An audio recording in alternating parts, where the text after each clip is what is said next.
जगदंबेचा थोडासा घेऊया. या देवी सर्वभूतेषु शक्तिरूपेण संस्थिता नमस्तस्यै नमस्तस्यै नमस्तस्यै नमो नमः. या देवी सर्वभूतेषु शक्तिरूपेण संस्थिता नमस्तस्यै नमस्तस्यै नमस्तस्यै नमो नमः.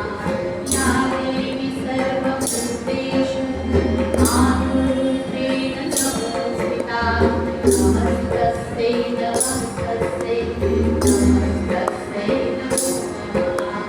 या देवी सर्वभूतेषु ज्ञानरूपेण संस्थिता नमस्तस्यै नमस्तस्यै नमस्तस्यै नमो नमः. या देवी सर्वभूतेषु बुद्धिरूपेण संस्थिता नमस्तस्यै नमस्तस्यै नमस्तस्यै नमो नमः.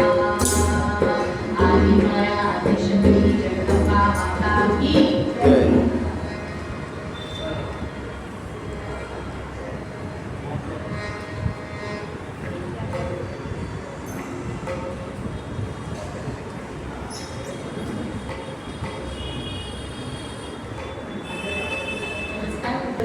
देवी भक्तांचं अगदी मनापासून स्वागत.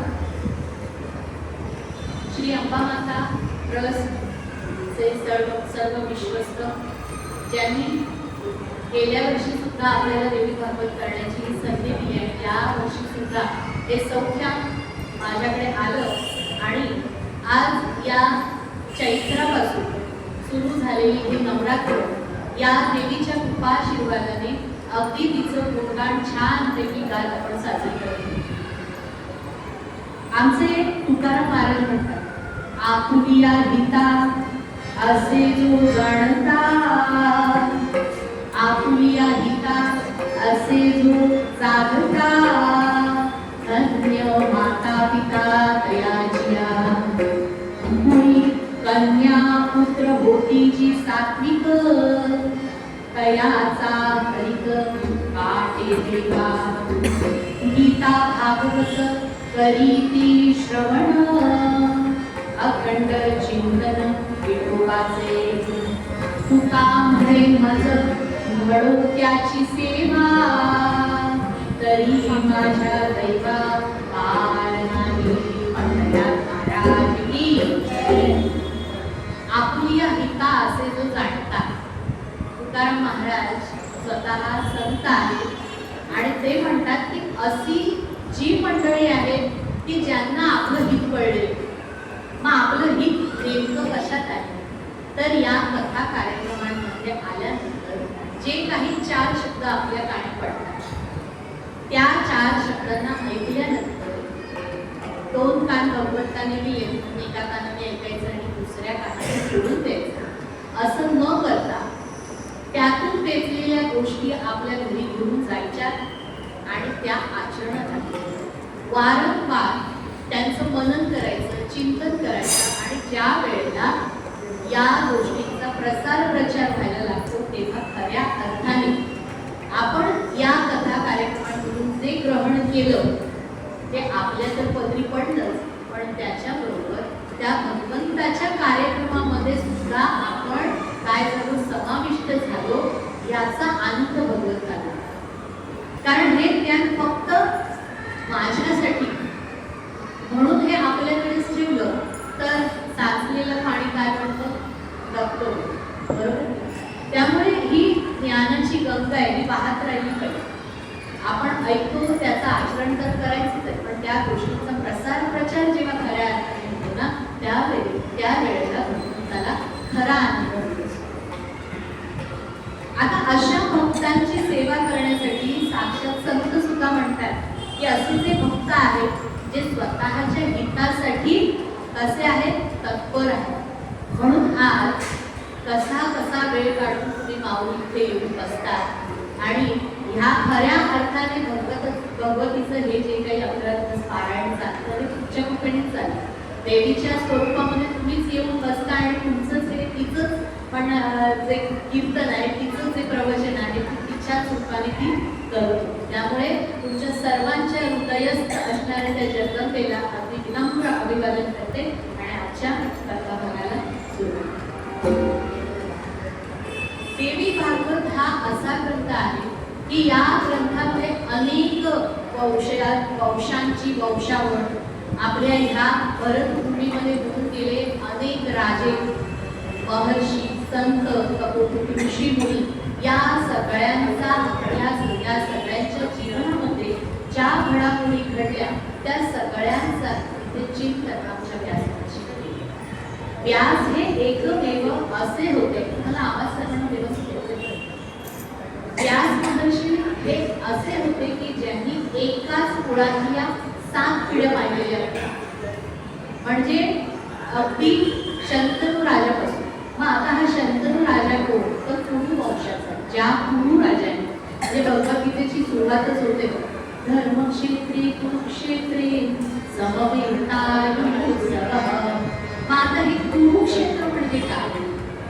तर कुरु नावाचा जो राजा होऊन गेला, या राजाने इतका तपस्वी राजा होता, इतकी तपश्चर्या केली भगवंताची, आणि ज्या ठिकाणी ज्या भूमीवर बसून त्याने ही तपश्चर्या केली त्या भूमीला भगवंताने असा आशीर्वाद दिला की ह्या क्षेत्रामध्ये जे जे काही धर्म कार्य होईल त्या धर्म कार्याला 100% फलश्रुती प्राप्त होईल. आणि त्याचबरोबर या धर्मक्षेत्रामध्ये आता हे जे युद्ध झालं कौरव पांडवांचं, हे युद्ध पण याच भूमीवर झालेलं होतं. त्यामुळे या भूमीमध्ये जे जे कोणी मरण पावतील, मृत्यू पावतील, त्या सर्वांना स्वर्ग अशी योजना या कुरु राजाच्या कृपेने त्या स्थळाला प्राप्त झाली होता. असा तपस्वी राजा, या तपस्वी राजाच्या कुळामधल्या जवळजवळ 7 पिढ्यांचा इतिहास, 7 पिढ्यांच्या संपूर्ण आयुष्यामध्ये काय घडलं, त्यांच्या मुलाबाळांचं काय झालं, पुढे त्यांची वंशावळ कशी, या सगळ्याचा अभ्यास, या सगळ्याची माहिती आमच्या या व्यासांना होती. पूर्वी असं झालं होतं की एक महाभीष नावाचा राजा होते. या राजाने इतके यज्ञ केले, त्या यज्ञाच्या पुण्याने इंद्रदेव खुश झाले आणि इंद्रदेवांनी त्याला आपल्या स्वर्गामध्ये स्थान दिले. आणि जणू काही एखाद्या मित्राप्रमाणे इंद्र त्यांच्याशी वागायचे. एक दिवस हा महाभीष राजा ब्रह्मलोकामध्ये गेला. ब्रह्मलोकामध्ये अनेक देवदेवता आलेल्या होत्या ब्रह्मदेवाची सेवा करण्यासाठी आणि सभेमध्ये सगळी मंडळी बसलेली होती. तेव्हा इंद्रासोबत हा महाभीष राजा सुद्धा या सभेमध्ये येऊन बसला. त्याच ठिकाणी गंगा, जी आपली गंगा माता आहे, ती सुद्धा त्या सभेमध्ये आली. आणि तेवढ्यात इतक्यात असं झालं की गंगा आतमध्ये यायला आणि जोराचा वारा आला आणि तिच्या अंगावरचं वस्त्र वाऱ्यासोबत उडालं. तिचं अंगावरचं वस्त्र उडाल्याबरोबर सभेमध्ये उपस्थित असणाऱ्या सगळ्यांनी आपल्या मानाखाली घातल्या. पण सभेचे नियम ठाऊक नसणारा हा महाभीष राजा मात्र तिच्या त्या आकर्षक देहाकडे पाहतच राहिला. आणि ती गंगाई त्या महाभीष राजाकडे इतक्या प्रेमाने पाहू लागली. हे सगळं ब्रह्मदेवाने पाहिलं आणि आपल्या सभेमध्ये हा काय ते विचार झालेला आहे हे त्यांना आवडलं नाही. आणि त्या वेळेला ब्रह्मदेवाने काय केलं तर या दोघांनाही शाप दिला की तुम्ही स्वर्गामध्ये राहण्याच्या लायकीचे नाही आहात, तेव्हा आता तुम्हाला मृत्यू लोकातच जावं लागणार. आणि या त्यांच्या शापवाणीमुळे या दोघांनाही म्हणजे गंगेला सुद्धा आणि महाविश्राला सुद्धा पुढे पुढचा जन्म मृत्यू योगी आहे. आता ही गंगा अवतारित झाली धरणीवर नदीच्या स्वरूपामध्ये. आणि हा जो महाभीष राजा होता हा प्रतीप नावाच्या कुरु वंशातील राजाच्या पोटी त्याने जन्म घेतला. आता ही घटना एकीकडे अशी घडली आणि दुसरीकडे अशी घटना घडली की वसिष्ठ ऋषींच्या आश्रमामध्ये एक नंदिनी नावाची सुरभी गाय होती. आता ही काम पूर्ण करणारी म्हणजे जे मनाला वाटेल जे काही मागणी असेल ती पूर्ण करणारी अशी मनातलं पूर्ण करणारी अशी ही नंदिनी गोमाता. आता अष्टवसू म्हणजे अनेक वेगवेगळ्या देवता आहेत, जसं यक्ष, किन्नर, तसे आपल्याकडे वसू आहेत, अष्टवसू म्हटले जातात. तर या अष्टवसू आणि त्यांच्या पत्नी आता संपूर्ण त्यांचे कुटुंब एक दिवस असंच या मृत्यू लोकामध्ये फिरत आलेलं होतं. आणि त्यावेळेला या वशिष्ठ ऋषींच्या आश्रमामधली ही नंदिनी गाय एका देव नावाच्या वसूच्या पत्नीने पाहिली. आता ही इतकी सुंदर गाय होती, तिला बघितल्यानंतर तिच्या मनामध्ये खूप मोह निर्माण झाला, ही गाय आपल्याकडे असली पाहिजे. आता ही नंदिनी जातीची गाय म्हणजे अशी की हिचं दूध प्यायल्यानंतर मनुष्य 10,000 वर्ष जगतो आणि त्याच्या शरीरामध्ये जर कोणताही विकार असेल, आजारपण असेल तर तो त्वरित निघून जातो. आता हे या देव वसूच्या पत्नीला ठाऊक होतं. ती म्हणाली की महाराज मला ही गाय हवी. बरं ही गाय आपल्यालाही नकोय, आपल्या मैत्रिणीला द्यायची. आता पाप कुणासाठी तर मैत्रिणीसाठी. आणि हट्ट केला, असं म्हणतात बाल हट्ट, स्त्री हट्ट आणि राज हट्ट हा कुणालाही चुकवता येत नाही. त्यामुळे आपल्या पत्नीला खुश करण्यासाठी इतर वसूंच्या मदतीने या देव नावाच्या वसूने ही नंदिनी गाय पळवली, कारण त्यावेळेला तिथे आश्रमामध्ये वसिष्ठ ऋषी नव्हते.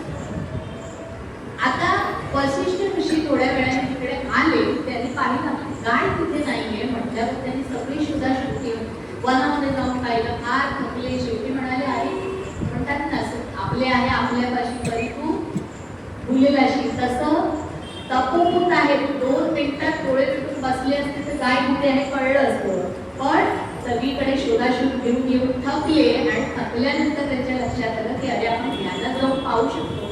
आणि तेव्हा पाहिल्यानंतर कळलं की आपली गाय कोणी पळवली आहे, या अष्टवसूंनी पळवली. आणि त्या क्षणी मग त्यांच्याकडनं निर्णय झाला की माझी गाय पळवणाऱ्या या 8ही वसूंना मी या ठिकाणी शाप देतो की अशी चोरी करताना स्वर्गातून येऊन मृत्यू लोकामध्ये अशी चोरी करता तर तुमचा पुढचा जन्म हा मृत्यू लोकाचाच होऊन जाईल.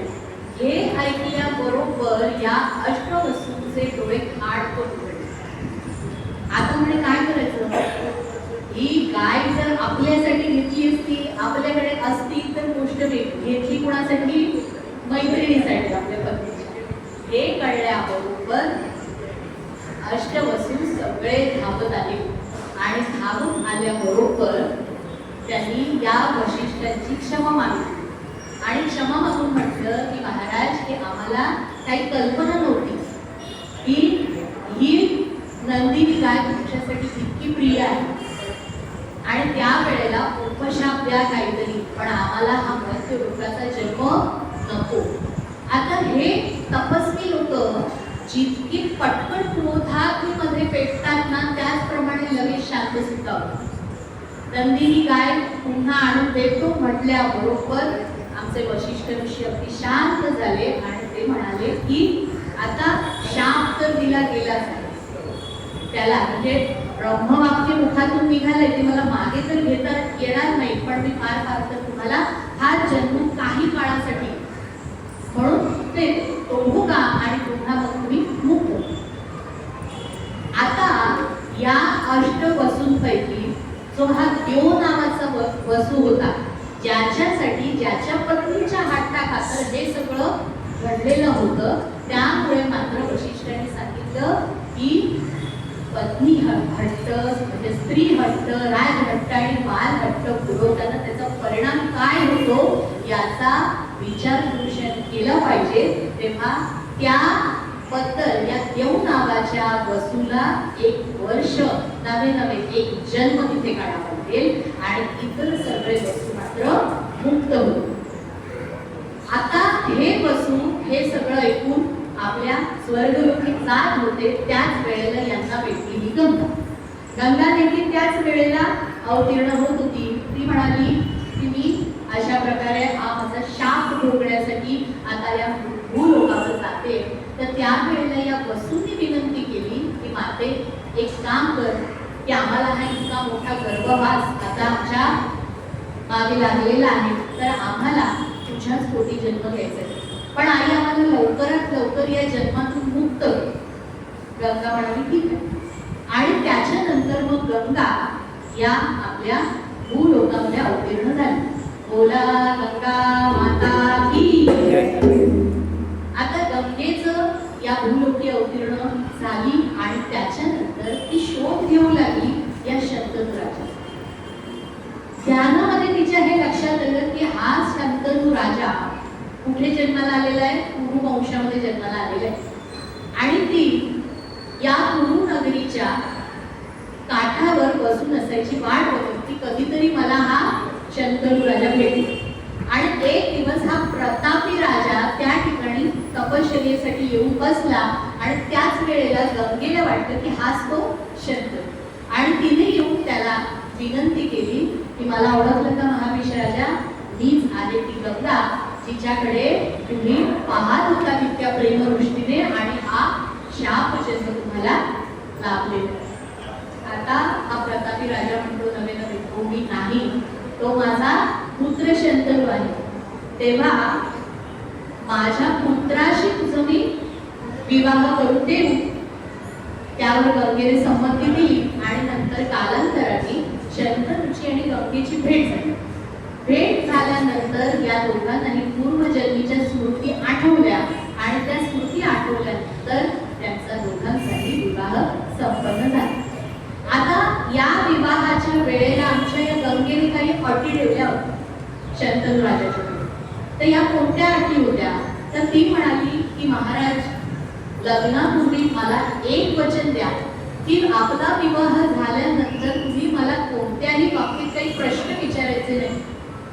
आणि ज्या दिवशी तुम्ही असे का म्हणून प्रश्न विचाराल ना, त्याच दिवशी मी तुम्हाला सोडून निघून जाणार. आता हे म्हटल्याबरोबर शंतनूने काही विचार न करता आपल्याला विवाह करायचा म्हणून होकार दिला. पण प्रत्यक्षात मात्र विवाह झाल्यानंतर पहिलं बाळ जन्माला आलं. पहिलं बाळ जन्माला आल्याबरोबर गंगेने त्या बाळाला उचललं आणि पाण्याच्या आपल्या नदीच्या प्रवाहामध्ये नेऊन सोडलं. आता शंतनूला प्रश्न पडला की हिने हे बाळ अशा प्रकारे का सोडली? पण अट होती काही विचारायचं. एक बाळ गेलं, दुसरं, तिसरं, म्हणता म्हणता 7 बाळ अशाच प्रकारे या गंगेने पाण्याच्या प्रवाहामध्ये सोडून दिली. आता मात्र दिवसेंदिवस खचत चाललेला हा शंतनू राजा विचार करतोय की जर ही अशीच बाळ आपल्या नदीच्या प्रवाहामध्ये सोडत राहिली तर आपल्या कुरु वंशाचा पुढे कशा प्रकारे कार्यभाग होणार, कशा प्रकारे हे सगळं राज्य कोण सांभाळणार. त्यामुळे दिवसेंदिवस तो मनामध्ये विचार करत करत होता. आणि आता 8वा गर्भ आहे. सगळे प्रजाजन मंत्री राजाला समजावत होते की अशा प्रकारे माता एकेका अर्भकाला नेऊन पाण्यात सोडते, मी काही बरं नाही. आणि आता मात्र राजाने ठरवलं की आता बाळ जन्माला आलं की ही मात्र गंगेला त्याला उचलून घेऊन पाण्यामध्ये सोडायला देणार नाही. 8व्या बाळाचा जन्म झाला आणि 8व्या बाळाचा जन्म झाल्यावर गंगा निघाली आणि त्यावेळेला राजाने तिला रोखलं की तू ही बाळ अशी का सोडून देतेस पाण्याच्या प्रवाहात? तू जर असंच वागत राहिलीस तर आपल्या वंशाला निभाव राहणार कुठून?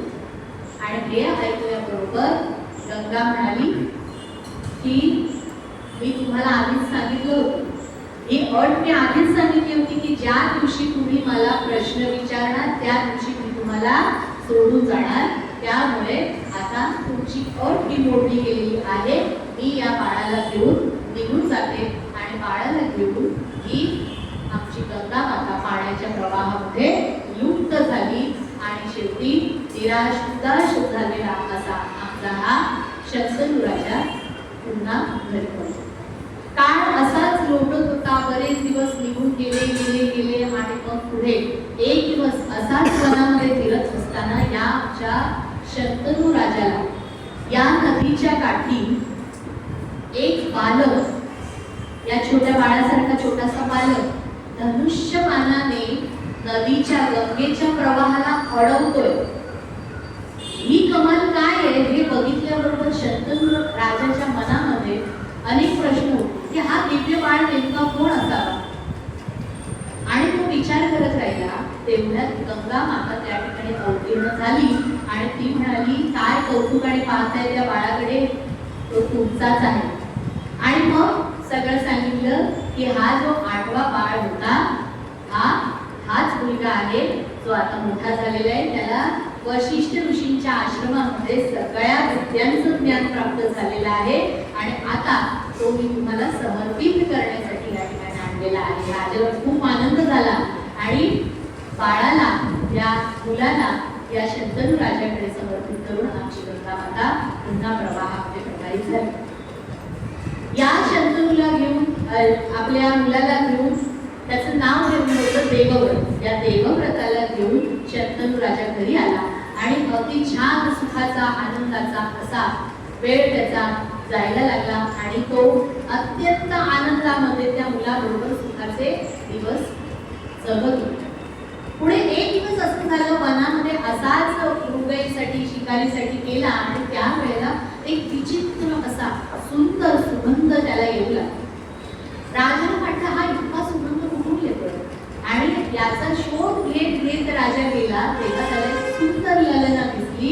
आता तुम्ही ओळखलंच असेल की जिच्या अंगाला मत्स्याचा वास येत होता त्यावेळेला आमच्या पराशर ऋषींनी तिला आशीर्वाद दिला होता की तुला हा जो काही तुझ्या शरीराला दुर्गंधी येते ही कायमची निघून जाईल आणि जरी तू मत्स्याचा व्यवसाय करत असलीस तरी सुद्धा तुझ्या अंगाला सुगंध दरवळत राहील. आणि त्या सुगंधाने आकर्षित होऊन आमचा शंतनू राजा त्या ठिकाणी गेला. त्या सुंदर सत्यवतीला पाहिलं आणि त्याने तिच्याकडे विवाहाची मागणी करत. आता ही सत्यवती म्हणते की माझ्या वडिलांना मला विचारावं लागेल, त्यांना येऊन तुम्ही भेटा. त्यांना येऊन भेटल्यानंतर हा जो कोळी आहे तो या ठिकाणी या शंतनू राजाला सांगतोय की बघ राजा, तुला गंगेपासून एक मुलगा आहे. आज तू माझ्या सत्यवतीचा हात मागतोय. मला सांग, उद्या माझ्या सत्यवतीला बाळ झालं तर गादीवर बसणार कोण? आज तुझा गंगेचा मुलगा बसणार की माझ्या पुत्री सत्यवतीचा मुलगा बसणार? आता राजाला चिंता वाटू लागली. पण हे काही गणित आपल्याच्याने सुटणार नाही. राजा तसाच परत मागे परतला आणि घरी आला. दिवसांदिवस असे चालले होते. दिवसांमधून रात्री चालल्या होत्या. राजाच्या डोळ्याला डोळा लागेना, कारण त्या सत्यवतीचा असणारा जो सुगंध त्याच्या मनामध्ये असा भरला होता, तिचं रूप मनामध्ये असं भरलं होतं. राजाने अन्न पाणी सोडलं. परत माया आली, त्याला पण पाहिजे. राजाने अन्न पाणी सोडलं. आपल्या वडिलांचं लक्ष नाही लागलं. काय करायचं? देवव्रताला तर चिंता वाटायला लागली की बाबा असं काही जेवत नाही, नीट झोपत नाही, रात्रंदिवस इकडे तिकडे असेच फिरत असतात. अगदी राजा कारभाराकडे पण लक्ष देत. मग आता या देवव्रताने सगळ्या आपल्या मंत्र्यांकडे चौकशी केली आणि तेव्हा कळलं की आपल्या बाबांचं प्रकरण बाहेर चालू. आता हे कळल्याबरोबर या देवव्रताने ठरवलं की आपल्या वडिलांना आनंद द्यावा. आता कसे मुलं बाळं मार्गी लागली की एकटा बाप काय करणार? त्याच्या सोबतीला कोणीतरी सहचर्याने असली पाहिजे असा विचार करून देवव्रताने या सत्यवतीच्या घरी येऊन सत्यवतीच्या वडिलांना मागणी घातली. आता हा धीवर म्हणतोय की बाळा, याच्या आधी तुझे वडीलही येऊन गेले, पण माझी अशी अशी अट होती, ती बहुतेक त्यांना मान्य नव्हती म्हणून ते काही परत आले नाही. तर आता या सत्यव्रताने त्या ठिकाणी विचार केला आणि विचार केल्यानंतर आपल्या वडिलांच्या आनंदाखातर या मुलाने वचन दिलं की हे पहा, राजगादीवर मी बसणार नाही. तुमच्या मुलीचा जो काही पुत्र होईल त्यालाच मी त्यावर बसणार.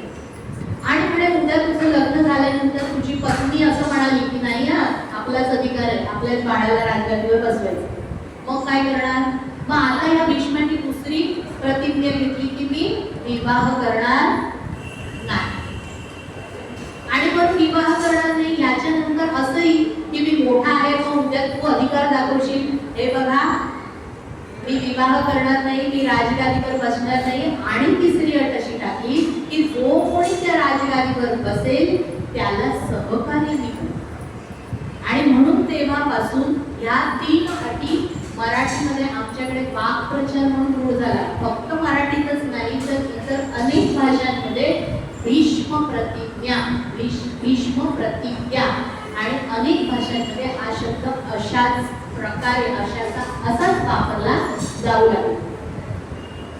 इतक्या आपल्या वचनामध्ये कटिबद्धता की अजिबात प्राण जाईल पण माझं वचन मी उडणार नाही, अशा प्रकारे या भीष्माने सगळ्या अटी पूर्वपर्यंत सुद्धा. पुढे असं झालं की सत्यवती बरोबर या शंतनू राजाचा विवाह झाला. सत्यवती आणि शंतनूला 2 मुलं झाली, चित्रांगद आणि विचित्रवीर. आता हा जो चित्रांगद, मुलं मोठी झाली, वयात आली, चित्रांगद होता एक गंधर्व आकाशातून प्रवास करत होते. या गंधर्वांमध्ये सुद्धा एक चित्रांगद नावाचा गंधर्व होता. त्यांनी या चित्रांगदला खाली पाहिलं आणि या दोघांमध्ये युद्ध सुरू झालं आणि त्या युद्धामध्ये हा चित्रांगद मारला गेला. आता राहिला विचित्र. आता या विचित्र वीर्याला राजगादीवर बसवण्यात आले.